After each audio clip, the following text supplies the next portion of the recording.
সাবুদ্দি ভাই, আমরা তো এখানে আড্ডা ফাড্ডা দিই, গান টান গাই, গল্প করি, আপনার কোনো দোকানে ক্ষতি হয়নি। আমরা আড্ডা দিন যাই করে না, আর কোনো সমস্যা নাই, আর বেচা কিনা হইলেই চলবো। মন পাখি আমার দিল পাখি, তোর সাথে আমার কথা ছিল কি। ইসুফ ভাই টেলিভিশনে গান গাই কেন? আজ গলা বই গেছে ভাই, আজ গান টান অনেক গাইতে ইচ্ছা করো। এই একরাম ভাই, আমরা তো আসি উঠেছে গান গান সাহেব গান গানছেন গাইতাম, হ্যাঁ সাইন কেউ আবার পাগল হয়ে যায় না আর গানের লগে।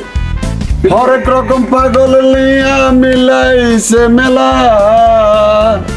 হরেক রকম পাগল দিয়া মিলাইছে মেলা, বাবা তোমার দরবারে সব পাগলের খেলা, বাবা তোমার দরবারে সব পাগলের খেলা। এই গান বাদ দেন, গল্প গান শুনেন, একটা গল্প শুনেন, গল্প শুনে কন কন। সেখানদর ভাই আর দাদার ওকে কুত্তে আসিল, মানুষের মতন কথা কইতো, গরুর মতন ঘাস খাইতো। রাখেন মিয়া আপনার দাদার কুত্তে, আর দাদার ওকে বিলে আসিল, খুব ডেয়ারিং।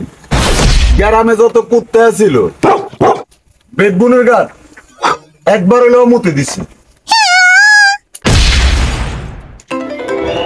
তোরা যদি চাপাবাজ হস, আমি হইলাম চাপাবাজের রাজা।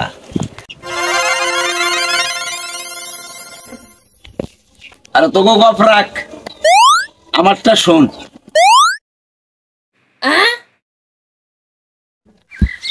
আমি ভবানীগঞ্জ বাজারে গিয়া শুনলাম ট্রাক একটা বিশাল এক বিমানের ধাক্কা মারি একদম রাস্তার নিচে ফেলা দিছে। এত বড় দুর্ঘটনা হয়েছে, একটা মানুষও কোনো ক্ষয়ক্ষতি হয় না, মরেও না। কিন্তু ইউসুফের দাদার কুত্তে আর তোর দাদার বিলে ব্যাটকে মরে দিছে।